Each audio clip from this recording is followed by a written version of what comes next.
নমস্কার বন্ধুরা, চলে এসেছি একটা নতুন গল্প নিয়ে আপনাদের সামনে। সবার আগে আপনাদের সকলকে দোলের অনেক অনেক শুভেচ্ছা এবং অভিনন্দন। গল্পের মেলার টিম আপনাদের সকলের কাছ থেকে বিনীত অনুরোধ করতে চায় যে অবলা পশুদেরকে অযথা রং মাখিয়ে তাদেরকে কষ্ট দেবেন না। আমরা এই কামনাই আপনাদের কাছ থেকে করি। আজ আপনাদের জন্য আমরা দোল উপলক্ষে নিয়ে এসেছি একটি বিশেষ গল্প। গল্পের লেখক সৈয়দ মুস্তফা আলী, তার লেখা একটি ছোট গল্প নোনা জল। সৈয়দ মুস্তফা আলী 13 সেপ্টেম্বর 1904 সালে শ্রীহট্ট জেলার করিমগঞ্জে জন্ম। 1921 থেকে 1926 সাল পর্যন্ত শান্তিনিকেতনে পড়াশোনা করেছেন। তারপর কাবুলের শিক্ষা বিভাগের ফার্সি ও ইংরেজি ভাষার অধ্যাপক নিযুক্ত হন। বহু ভাষাবিদ মুস্তফা আলীর প্রবন্ধ, ভ্রমণ কাহিনী, উপন্যাস রচনায় শ্রেষ্ঠ। দেশ বিদেশ এবং পাশ্চাত্য তার বিখ্যাত বই। 1961 সালে পেয়েছেন আনন্দ পুরস্কার। 11 ফেব্রুয়ারি 1974 সালে 70 বছর বয়সে তিনি প্রাণ ত্যাগ করেন। আজ আমরা তারই লেখা একটি ছোট গল্প আপনাদের সামনে উপস্থাপিত করতে চলেছি। গল্পের নাম নোনা জল। আপনাদের সকলকে আবার একবার শুভ দোলের শুভেচ্ছা জানিয়ে আমরা আমাদের আজকের নিবেদন শুরু করছি সৈয়দ মুস্তফা আলীর লেখা নোনা জল। সেই গোয়ানন্দ চাঁদপুরে জাহাজ। 30 বছর ধরে এর সঙ্গে আমার চেনাশোনা। চোখ বন্ধ করে ঠিক হাতড়ে হাতড়ে বলে দিতে পারবো কোথায় জলের কল, কোথায় চা খিলির দোকান, মুরগির খাঁচাগুলো রাখা হয় কোন জায়গায়। অথচ আমি কিন্তু জাহাজের খালাসি নই, অবরের সবরের যাত্রী মাত্র। 30 বছরের পরিচয় আমার আর সবই বদলে গেছে। বদলায়নি শুধু ডিসপ্যাচ স্টিমারের দল। এ জাহাজের ও জাহাজের ডেকে কেবিনে কিছু কিছু ফেরফার সবসময় ছিল, এখনো আছে, কিন্তু সবকটা জাহাজের গন্ধ হুবহু একই। কিরকম ভেজা ভেজা, সোদা সোদা। আর যেই গন্ধটা সব কিছুকে ছাপিয়ে ওঠে, সেইটা মুরগি কারি রান্নার। আমার প্রায় মনে হয়েছে সমস্ত জাহাজটা যেন আস্ত একটা মুরগি। তারই পেটের ভেতর থেকে যেন তারই কারি রান্না আরম্ভ হয়েছে। এই গন্ধ তাই চাঁদপুর, নারায়ণগঞ্জ, গোয়ালন্দ যে কোনো স্টেশনে পৌঁছানো মাত্রই পাওয়া যায়। পুরনো দিনের রূপ, রস, গন্ধ, স্পর্শ সবই রয়েছে। শুধু লক্ষ্য করলাম ভিড়টা আগের চেয়ে অনেক কম। দ্বীপ্রহরে পরিপাটি আহারাদি করে ডেক চেয়ারে শুয়ে দূর দিগন্তের দিকে তাকিয়েছিলাম। কবিত্ব আমার আসে না, তাই প্রকৃতির সৌন্দর্য আমার চোখে ধরা পড়ে না, যতক্ষণ না রবি ঠাকুর চোখে সেটা আঙুল দিয়ে দেখিয়ে দেন। তাই আমি চাঁদের আলো চেয়ে পছন্দ করি গ্রামাফোনের বাক্স। পোর্টেবলটা আনবো আনবো করছি, এমন সময় চোখ পড়ল একখানা মুদ্রিতা দেশ পত্রিকা। মালিক না আসা পর্যন্ত তিনি যদি পরহস্তে কিছুটা ভ্রষ্টাও হয়ে যায়, তাহলেও তার স্বামী বিশেষ বিরক্ত হবেন না নিশ্চয়ই। রূপদর্শী ছদ্মনাম নিয়ে এক নতুন লেখক খালাসিদের সম্বন্ধে একটা দুঃখের লেখা চেপেছে। ছোকরাটার পেটে এলেম আছে, নহিলে এতখানি কথা গুছিয়ে লিখলো কিভাবে? আর এত সব কেচ্ছা কাহিনী বা জোগাড় করলো কোথা থেকে? আমি তো বাবা একটা ছুটির আর্জি লিখতে গেলেই হিমশিম খেয়ে যাই, কিন্তু লোকটা যা সব লিখেছে, এ কি সবই সত্যি? এত বড় অন্যায় অবিচারের বিরুদ্ধে খালাসিরা লড়াই দেয় না কেন? এ আবার একটা কথা হলো। সিলেট নোয়াখালীর আড়াআড়িরা দেবে গুগু ইংরেজদের সাথে লড়াই, আমিও যেমন। জাহাজের মেজর সারেঙের হয়তো আজ ছুটি। সিল্কের লুঙ্গি, চিকনের কুত্তা আর মুগার কাজ করা কিস্তি টুপি পরে ডেকের ওপর টহল দিয়ে যাচ্ছে। মাঝে মাঝে আমার দিকে আর নয়নে তাকাচ্ছেও। ডিসপ্যাচের পুটি ও মানোয়ারির তিমি দুই মাছ। একেই জিজ্ঞাসা করা যাক না, রূপদর্শী দর্শন করেছে কতটুকু আর কল্পনায় বুনেছে কতখানি। একটুখানি গলা খাকানি দিয়ে জিজ্ঞাসা করলাম, ও সারেং সাহেব, জাহাজ লেট যাচ্ছে না তো? লোকটা উত্তর দেওয়ার সবিনয়ে বললে, আমাকে আপনি বলবেন না সাহেব, আমি আপনাকে দু একবারের বেশি দেখিনি, কিন্তু আপনার আব্বা সাহেব, বড় ভাই সাহেবেরা এই গরিবকে মেহেরবানি করেন। খুশি হয়ে বললাম, তোমার বাড়ি কোথায়? বসো, নাকি তার ফুরসত নেই? ধপ করে ডেকের উপর বসে পড়ল। আমি বললাম, এ বাবা, এ কি, একটা টুল নিয়ে বসো। এইসব আর আজকাল। কথাটা শেষ করলাম না, সানেগো টুল আনলো না। তারপর আলাপ পরিচয় হলো। দেশের লোক, সুখ দুঃখের কথা অবশ্য বাদ পড়ল না। শেষে মকা পেয়ে রূপদর্শী দর্শন তাকে আগাগোড়া পড়ে শোনালাম। সে গভীর মনোযোগ দিয়ে তার জাত ভাই চাষারা যেমন পুঁথি পড়া শোনে, সেরকমই আগাগোড়া শুনল। তারপর খুব লম্বা একটা দীর্ঘশ্বাস ফেলল। আল্লাহ তালার উদ্দেশ্যে এক হাত কপালে ঠেকিয়ে বলল, ইনসাফের কথা তুললেন হুজুর, কিন্তু এই দুনিয়ায় ইনসাফ কোথায়? আর বেইনসাফি তারাই করছে বেশি যাদের ক্ষুধা ধন দৌলত দিয়েছে বেশি। ক্ষুধা তালায় কি কারো জন্য ইনসাফ রাখেন? আপনি সমীর উদ্দিনকে চিনতেন? বহু বছর আমেরিকায় কাটিয়েছিল, অনেক টাকা কামিয়েছিল। আমেরিকার কথায় মনে পড়ল। চতুলি পরগনায় বাড়ি, নাকি ওই সাইডেরই কোনো জায়গায়? আমারই গা ধলাই চড়ার লোক। বিদেশে ও যা টাকা কামিয়েছিল ওরকম টাকা কামিয়েছে অল্প লোকই। আমরা খিদিরপুরে সাইন করে জাহাজে কাজে ঢুকেছিলাম একই দিন একই সঙ্গে। আমি শুধালাম, কি হলো তার? আমার তো ঠিক মনে পড়ছে না। সারেং বললে, যে লেখাটি হুজুর পড়ে শোনালেন তার সব কথাই হক, খুবই ঠিক। কিন্তু জাহাজের কাজে, বিশেষ করে গোড়ার দিকে, সে কি যে জানমারা খাটুনি, তার খবর সে কখনো দিতে পারবে না যে সে জাহান্নামের ভেতর দিয়ে কোনোদিন যায়নি। বয়লারের পাশে দাঁড়িয়ে যেই লোকটা ঘন্টার পর ঘন্টা কয়লা ঢালে, তার সর্বাঙ্গ দিয়ে কিরকম ঘাম ঝরে দেখেছেন?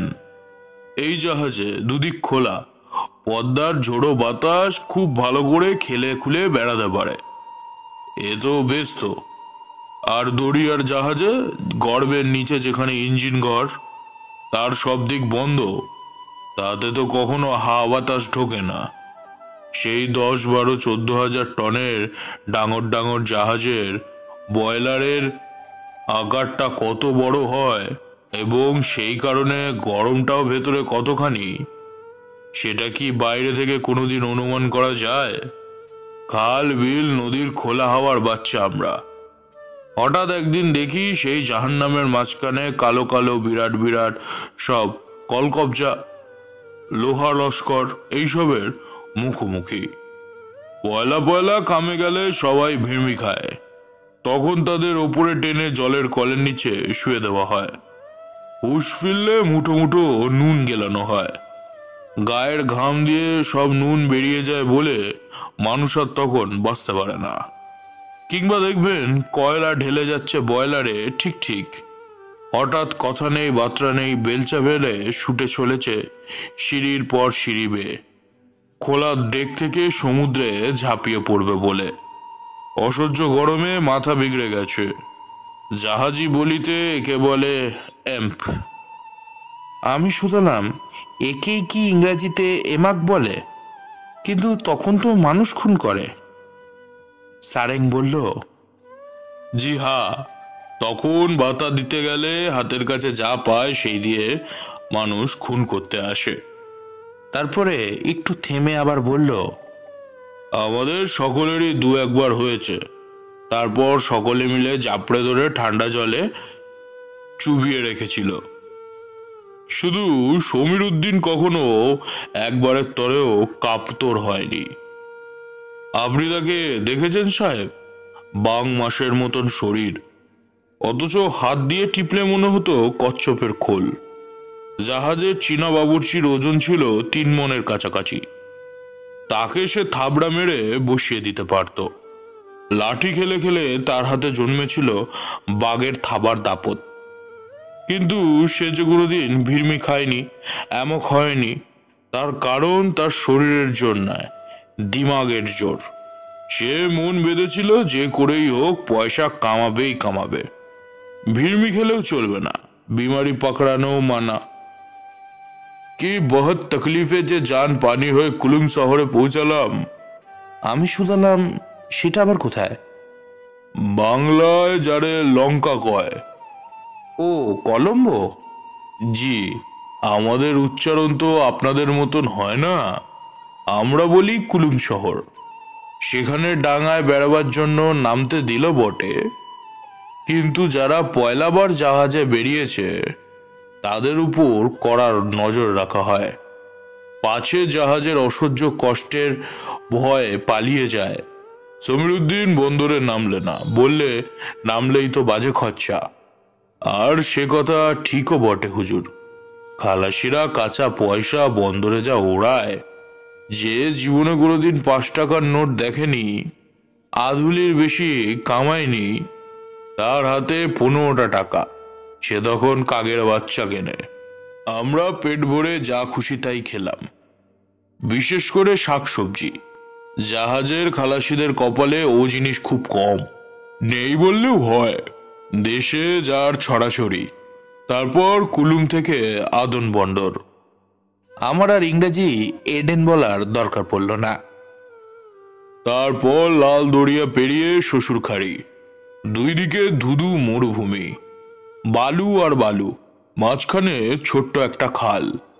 বুঝলাম, শ্বশুরখাড়ি মানে সুয়েজ খ্যানাল।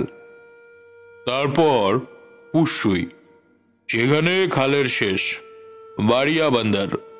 আমরা শাকসবজি খেতে নামলাম সেখানে। জানুরা গেল খারাপ জায়গায়। পোর্ট সৈয়দের গণিতালয় যেমন বিশ্ববিখ্যাত, দেখলুম সারেং তো সেই পোষে খবরটি রাখে। উরসুই থেকে মাটসুই, মাটসুই থেকে হাম্বুর, হাম্বুর জার্মানির মুলুকে। ততক্ষণে সিলেটি উচ্চারণে বিদেশি শব্দ কি ধ্বনি নেয় তার খানিকটা আন্দাজ হয়ে গেছে। তাই বুঝলাম মার্সেলজ, হামবুর্গের কথা হচ্ছে। আর এটাও লক্ষ্য করলাম যে সারেং বন্দরগুলোর নাম সোজা ফার্সি জার্মানদের কাছ থেকে শিখেছে।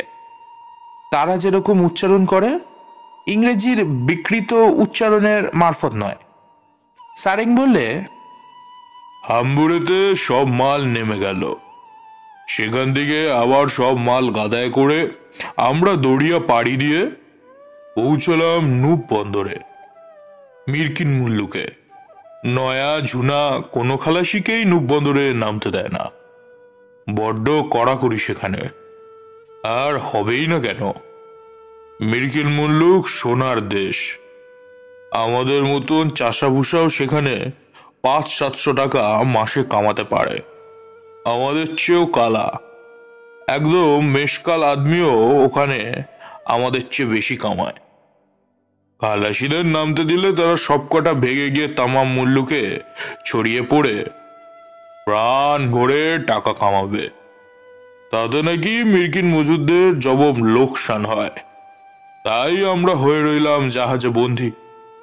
নূপ পৌঁছানোর 3 দিন আগে সমীর উদ্দিনের করলো শক্ত পেটের অসুখ। আমরা আর 5 জন ব্যামোর ভাম করে কাজ থেকে ফাঁকি দেওয়ার চেষ্টা করতাম, কিন্তু সমীর উদ্দিন 1 ঘন্টার তরে কোনো প্রকার গাফিলতি করেনি বলে ডাক্তার তাকে শুয়ে থাকবার হুকুম দিল। নূপ পৌঁছানোর দিন সন্ধ্যেবেলা সমীরন আমাকে ডেকে কসম কিরের খাইয়ে কানে কানে বলল সে নাকি জাহাজ থেকে পালাবে। তারপর কি কৌশলে সে পারে পৌঁছাবে তার ব্যবস্থা সমস্তটাই আমাকে ভালো করে গুছিয়ে বলল।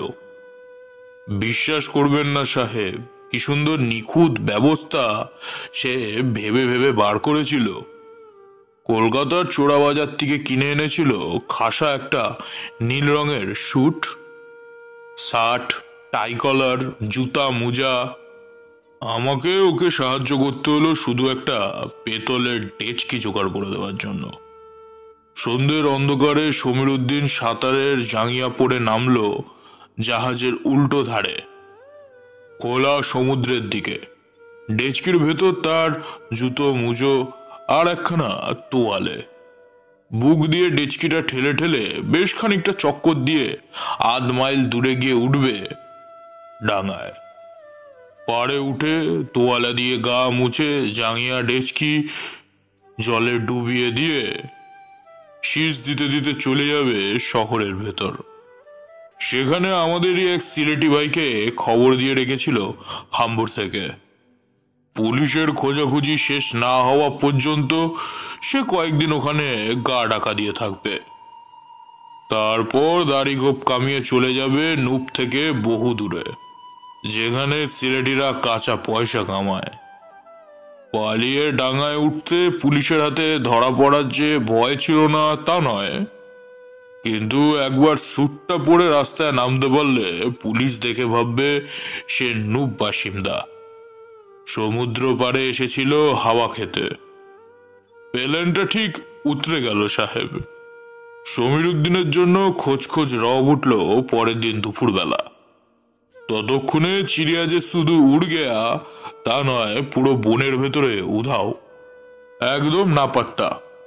বরঞ্চ বনের ভেতর পাখিকে পেলেও পাওয়া যেতে পারে, কিন্তু নুক শহরের ভেতর সমীর উদ্দিনকে খুঁজে পাবে কোন পুলিশের গোসাই? গল্প বলায় ক্ষান্ত নিয়ে সারেন গেল জোহরের নামাজ পড়তে। ফিরে এসে ভূমিকা না করেই সারেং বলল, তারপর হুজুর আমি পুরো 7 বছর জাহাজে কাটাই। 2-5 বার খিদিরপুরে নেমেছি বটে, কিন্তু দেশে যাওয়ার আর ফুরসত হয়ে ওঠেনি।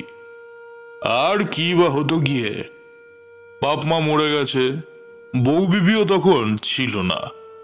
যতদিন বেঁচে ছিল বাপকে মাঝে মাঝে টাকা পাঠাতাম। বুড়া শেষের কবছর সুখেই কাটিয়েছে। খোদা তাআলার শুকুর, বুড়ি নাকি আমার জন্য কাঁদত। তা হুজুর, দরিয়ার অত নোনা পানি যাকে কাতর করতে পারে না, বাড়ির 2 ফোঁটা নোনা জল তার আর কি করতে পারে বলুন?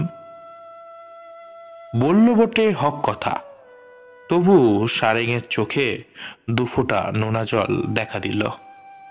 সারেং বলল, যাই হোক সে কথা, এই 7 বছরে মাঝে মাঝে লোকের মুখে বা খবরে কিংবা গুজবে যাই বলুন, শুনেছি সমীর উদ্দিন নাকি বিস্তর পয়সা কামিয়েছে, দেশেও নাকি টাকা পাঠায়। তবে যে আস্তানা গেড়ে বসেছে মিরকিন মুল্লুকে, দেশে ফেরবার আর আশা নেই। তাই নিয়ে আমি আফসোস করিনি, কারণ ক্ষুধাতলা যে কার জন্য কোন মুল্লুকে দানা পানি রাখেন তার হদিশ বাতলাবে কে? তারপর কলঘরের টেলে পিছল খেয়ে আচার খেয়ে ভেঙে গেল পায়ের হাড্ডি। বড় জাহাজের কাজ ছেড়ে দিয়ে দেশে ফিরে এসে ঢুকলাম ডিসপ্যাচের কাজে। এ জাহাজে আসার 2 দিন পরে একদিন ভোরবেলা ফজরের নামাজ আদা করতে যাচ্ছি, তাজ্জুব মেরে দেখি বসে আছে সমীরউদ্দিন। বুকে চাপড়ে ধরে বললাম, ভাই সমীরউদ্দিন। এক লহমায় আমার মনে পড়ে গেল তাকে এককালে আমি আপন ভাইয়ের মতন কতই না পেয়ার করেছি। কিন্তু তাকে হঠাৎ দেখতে পাওয়ার চেয়ে আজব লাগলো আমার, সে আমার কোনো কথার কোনো সাড়াই দিল না। গাঙের দিকে মুখ করে পাথরের পুতুলের মতন বসে রইল। শুধালাম, তোর দেশে ফেরার খবর তো আমি পাইনি, আবার এ জাহাজে করে চলেছিস কোথায়? কলকাতা। কেন, দেশে মন টিকলো না? কোনো কথা কয় না, ফকির দরবেশের মতন ঠায় বসে রইল। তাকিয়ে রইল বাইরের দিকে, যেন আমাকে দেখতেই পাইনি। বুঝলাম কিছু একটা হয়েছে। তখনের মতন তাকে আর কোনো কথা বলতে চেষ্টা করলাম না। ঠেলে ঠুলে কোনো রকম ভাবে তাকে নিয়ে গেলাম আমার কেবিনে। নাস্তার প্লেট ওর সামনে ধরলাম, আন্ডা ভাজা আর পরোটা দিয়ে সাজিয়ে। ও খেতে সে খুব ভালোবাসে। দেখি কিচ্ছু মুখে দিতে চায় না, তবু জোর করে গিলালাম। বাচ্চাহারা মাকে যেমন মানুষ মুখে খাবার ঠুসে দেয়। কিন্তু হুজুর, পরের জন্য অনেক কিছু করা যায়, জান কুরবান দিয়ে তাকে বাঁচানো যায়, কিন্তু পরের জন্য খাবার গিলি কি করে? সেদিন দুপুরবেলা তাকে কিছুতেই গোয়ালন্দরে নামতে দিলাম না। আমার হুজুর মনে পড়ে গেল বহু বছরের পুরনো কথা। নূপবন্দরে আমাদের যখন নামতে দেয়নি, তখন সমীরউদ্দিন সেখানে গায়েব হয়েছিল। রাতের অন্ধকারে তার মুখ ফুটল, হঠাৎ নিজে থেকেই বলতে আরম্ভ করলো কি ঘটেছে। সারেং দম নেওয়ার জন্য না অন্য কোনো কারণে কিছুক্ষণ চুপ করে রইল। বুঝতে পারলাম না, আমিও কোনো খোঁচা দিলাম না। বললে, তার সেই দুঃখের কাহিনী ঠিক ঠিক বলি কি করে? এখনো মনে আছে, কেবিনের ঘুটঘুটে অন্ধকারে আমাকে সবকিছু বলেছিল। এক একটা কথা যেন অন্ধকার ফুটো করে আমার কানে এসে বেঁধেছিল। আর অতি অল্প কথায় সে সব কথাই ছেড়ে দিয়েছিল। 7 বছরে প্রায় 20,000 টাকা পাঠিয়েছিল তার ছোট ভাইকে। 20,000 টাকা কতখানি হয় তা জানি না, একসঙ্গে কোনোদিন চোখেও দেখি না। আমি বললাম, আমিও জানি না, আমিও কোনোদিন দেখিনি। তবে বুঝুন হুজুর, সে টাকা কামাতে গেলে কটা জান কুরবানি দিতে হয়। প্রথমে 500 টাকা পাঠিয়ে ভাইকে লিখলে মহাজনের টাকা শোধ দিয়ে বাড়ি ছাড়াতে। তারপরে 1,000 বাড়ির পাশের পতির জমি কেনার জন্যে। তারপর আরো অনেক টাকা দিঘি খোদাবার জন্য।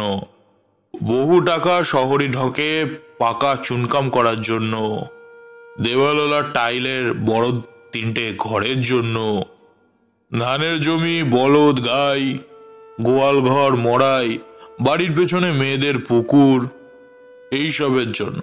এবং সবশেষে 1,500 টাকা টঙ্গি ঘরের উল্টো দিকে দিঘির এপারে পাকা মসজিদ বানানোর জন্য। 7 বছর ধরে সমীরউদ্দিন মিরকিন মুল্লুকে অসুরের মতন খেটে 2 শিফট 2.5 শিফটে গতর খাটিয়ে জান পানি করে পয়সা কামিয়েছে। তার প্রত্যেকটি কড়ি হালালের রোজগার। আর আপন খাই খরচার জন্য সে যা পয়সা খরচ করেছে, তা দিয়ে সে মুল্লুকে ভিখিরিদেরও দিন গুজার হয় না। সব পয়সা ঢেলে দিয়েছে বাড়ি বানানোর জন্য, জমি কেনার জন্য। মিরকিন মুল্লুকের মানুষ যেমন চাষবাসের খামার করে আর ভদ্রলোকদের মতন ফ্যাশনের বাড়িতে থাকে, সে দেশে ফিরে সেরকম করবে বলে। ওইদিকে ভাই প্রতি চিঠিতে লিখেছে এইটা হচ্ছে সেইটা হচ্ছে। যেদিন সে খবর পেল মসজিদ তৈরি শেষ হয়েছে, সেই দিন রওনা দিল দেশের দিকে। নূপ বন্দরে জাহাজে কাজ পায় আনারিকা আদমিও তকলিফে।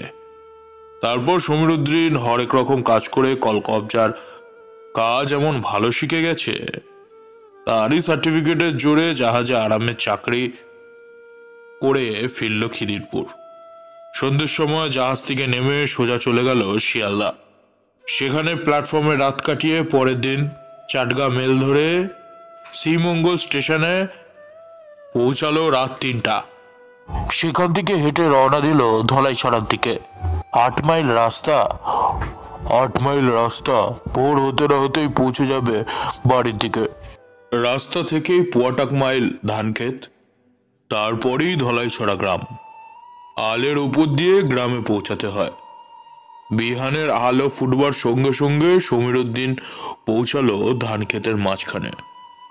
মসজিদের একটা উঁচু মিনার থাকার কথা ছিল, কারণ মসজিদের নকশাটা সমীরুদ্দিনকে করে দিয়েছিল এক মিশরীয় ইঞ্জিনিয়ার। আর হুজুর মিশর মুলুকে বহুকাল কাটিয়েছেন। তাদের মসজিদে মিনারের বাহার দেখেছেন, আমাদের চেয়ে ঢের বেশি।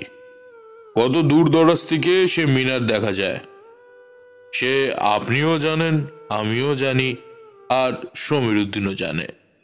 মিনার না দেখতে পেয়ে সমীরুদ্দিন আশ্চর্য হয়ে গেল। এরপর কমে কমে এগিয়ে দেখে কোথায় বা দিঘি, কোথায় টাইলের টঙ্গি ঘর। আমি আশ্চর্য হয়ে শুধালাম, সে কি কথা? সারেং যেন আমার প্রশ্ন শুনতে পায়নি, আচ্ছন্নের মতন বলে যেতে লাগলো, কিচ্ছু না, কিচ্ছু না। সেই পুরনো ভাঙা খড়ের ঘর আরো পুরনো হয়ে গেছিল। যেদিন সে বাড়ি সেরেছিল সেদিন ঘরটা ছিল 4টে বাঁশের ঠেকনায় খাড়া, আজ দেখে 6টা ঠেকনা। তবে কি ছোট ভাই বাড়ি ঘরদোর গায়ের অন্যদিকে বানিয়েছে? কই, তাহলে তো সে কথা নিশ্চয়ই সে কোনো না কোনো চিঠিতে লিখতই। এমন সময় দেখে গায়ের বাসিত মোল্লা। মোল্লাজি আমাদের সবাইকে বড্ড পেয়ার করেন। সমীরুদ্দিনকে আদর করে বুকে জড়িয়ে ধরলে। প্রথমটায় তিনিও কিছু বলতে চাননি, পরে চাপে পড়ে ধানক্ষেতের মধ্যখানে দাঁড়িয়ে এই খবরটা দিলেন। তার ভাই সব টাকা ফুঁকে দিয়েছে। গোড়ায় শ্রীমঙ্গল, কলুই বাজার, মৌলভী বাজার, শেষ দিকে কলকাতা, ঘোড়ায় মেয়ে মানুষে আরো কত কিছুতে। আমি থাকতে না পেরে বললাম, বলো কি, এরকম ঘা মানুষ সহ্য করতে পারে? গ্রামের মানুষ তাকে চিঠি লিখে খবরটা দিল না কেন? তারাই বা জানবে কি করে যে সমীরুদ্দিন কি কারণে টাকা পাঠাচ্ছে?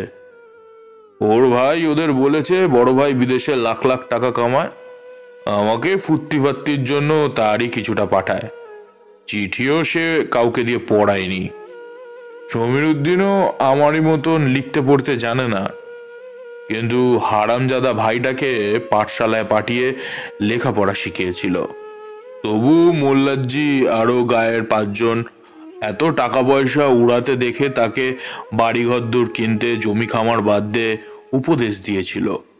সে নাকি উত্তরে বলেছিল বড় ভাই বিয়ে শাদী করে মার্কিন মুল্লুকে গৃহস্থা বেঁধেছে, এদেশে আর সে ফিরবে না। আর যদিও ফেরে বা সঙ্গে নিয়ে আসবে লাখ টাকা। 3 দিনের ভেতর 10টা বাড়ি হাঁকিয়ে দেবে। আমি বললাম, হায় রে, কি পাষাণ! তারপর? সমীরুদ্দিন আর গায়ের ভেতরে ঢোকেনি। সেই ধানক্ষেত থেকেই উঠে ফিরে গেল শ্রীমঙ্গল স্টেশনে। আমাকে বলেনি সমীরুদ্দিন, কিন্তু মোল্লাজি নিশ্চয়ই তাকে নিজের বাড়িতে নিয়ে যাওয়ার জন্য পেরাপিরি করেছিলেন। সে ফেরেনি, শুধু বলেছিল যেখান থেকে এসছে সেখানে ফেরত যাচ্ছে। কলকাতার গাড়ি সেই রাত 8টায়। মোল্লাজি আর গায়ের মুরব্বীরা তার ভাইকে নিয়ে এলেন স্টেশনে। টাকা ফুরিয়ে গেছিল বলে সে গাই ছিল সেদিন। সমীরুদ্দিনের 2 পা জড়িয়ে ধরে মাপ চেয়ে তাকে বাড়ি নিয়ে যেতে চাইল। আরো 5জন বলল, বাড়ি চল, ফের মিরকিন যাবি তো যাবি, কিন্তু এতদিন পর দেশে এসেছিস, 2 দিন জিরিয়ে যা। আমি বললাম, রাস্কেলটা কোন মুখে ভাইয়ের কাছে এলো? আমিও তাই পুছি। কিন্তু জানেন সাহেব, সমীরউদ্দিন কি করলো? ভাইকে লাথি মারলো না, কিছু না, শুধু বলল সে বাড়ি ফিরে যাবে না। তার পরদিন ভোরবেলা এই জাহাজে আমার সাথে তার দেখা। আপনাকে তো বলেছি, শাহ বন্দরের বারণীর পুতুলের মতন চুপ করে বসে। দম নিয়ে সারেং বলল, অতি অল্প কথায় সমীরউদ্দিন আমায় সব বলেছিল। হুজুর শেষটায় ও বিড়বিড় করে বলেছিল, তার মানে অবশ্য আমি ঠিক বুঝতে পারিনি, তবে কথাগুলো আমার স্পষ্ট মনে আছে। সে বলেছিল, ভিখিরি স্বপ্ন দেখে সে বড়লোক হয়ে গেছে, তারপর ঘুম ভাঙতে সে আবার দেখে সেই আবার পুরনো দুনিয়া। আমি দেশে টাকা পাঠিয়ে বাড়িঘরদোর বানিয়ে হয়েছিলাম বড়লোক, সেই দুনিয়া যখন ভেঙে গেল তখন আমি গেলাম কোথায়? বাস্তব ঘটনা না হয়ে যদি শুধু গল্প হতো তবে এইখানেই শেষ করা যেত, কিন্তু যখন আমি যা শুনেছি তাই লিখছি, তখন সারেংয়ের বাদবাকি কাহিনী না বলে অন্যায় হবে। সারেং বলল, 14 বছর হয়ে গেছে, কিন্তু আজও আমার মনে হয় যেন কাল সন্ধে সামিরউদ্দিন আমার কেবিনের অন্ধকারে তার ছাতির খুন ঝরিয়েছিল। কিন্তু ওই যে ইনসাফ বললেন না হুজুর, তার পাত্তা দেবে কে? সমীরউদ্দিন মার্কিন মুল্লুকে ফিরে গিয়ে 10 বছরে আবার 30,000 টাকা কামায়। এবারে আর ভাইকে টাকা পাঠায়নি। সেই ধন নিয়ে যখন দেশে ফিরছিল তখন জাহাজে মারা যায়। স্ত্রী সংসারে তার কেউ ছিল না বলে সেই টাকাটা গিয়ে পৌঁছালো সেই তার ভাইয়ের কাছেই। আবার সে টাকাটা উড়ালো। ইনসাফটা কোথায় বলুন?